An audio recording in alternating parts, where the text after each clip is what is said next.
মই এটা বিশেষ আঁচনিৰে সামৰণি মাৰিছো।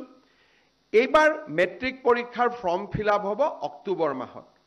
অক্টোবৰ মাহত ফৰ্ম ফিলআপ হৈ যোৱাৰ পিছত ফেব্ৰুৱাৰী মাৰ্চলৈকে অসমৰ গাঁওসমূহত আমি নিশাৰ স্কুল, নাইট স্কুল, অৰ্থাৎ সেই গাঁৱৰ যিজন BA BSc পাছ কৰা ল'ৰা ছোৱালী আছে, সেইজনে গাঁৱৰ ল'ৰা ছোৱালীখিনিক বিদ্যালয় পাৰ হৈ যোৱাৰ পিছত একত্ৰিত কৰি তেওঁলোকক স্পেচিয়েল ক্লাছ কৰাৰ ব্যৱস্থা কৰক।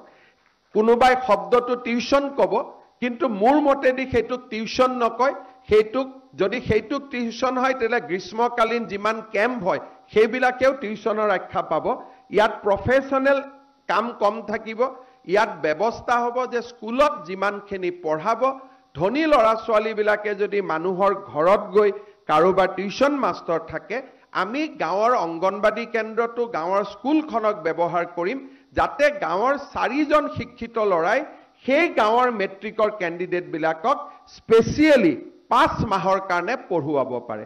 আৰু তাৰ কাৰণে এইবাৰ আমি প্ৰতিজন মেট্ৰিকৰ কেণ্ডিডেটৰ বিপৰীতে 300 টকাকৈ বাজেট ৰাখিছোঁ। শিক্ষকসকলক আমি প্ৰত্যক্ষভাৱে দিম বা ছাত্ৰসকলৰ জৰিয়তে দিম, তাৰ বিষয়ে আমি পিছত আলোচনা কৰিম। গাঁৱত যদি 50 জন ষ্টুডেণ্ট আছে, 2জন গ্ৰেজুৱেট পাছ কৰা ল'ৰা আছে, তাতে এই 4 মাহ তেওঁলোকে মেট্ৰিকৰ ল'ৰাখিনিক ভাল কৰি পঢ়াওক, ভাল কৰি শুনাওক। আৰু মই ঝাৰখণ্ডত নিৰ্বাচনী প্ৰচাৰৰ সময়ত এটা NGO চলোৱা এই বিদ্যালয়বিলাক চাই আহিছিলোঁ, বহুত এফেক্টিভ হয়।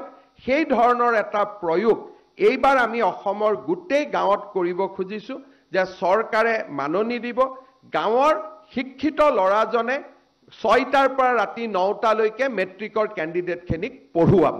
আৰু আমি এই ধৰণে নতুন নতুন উদ্ভাৱনী চিন্তাৰে প্ৰতিষ্ঠিত চিন্তাক আমি প্ৰত্যাহ্বান জনাব খোজো।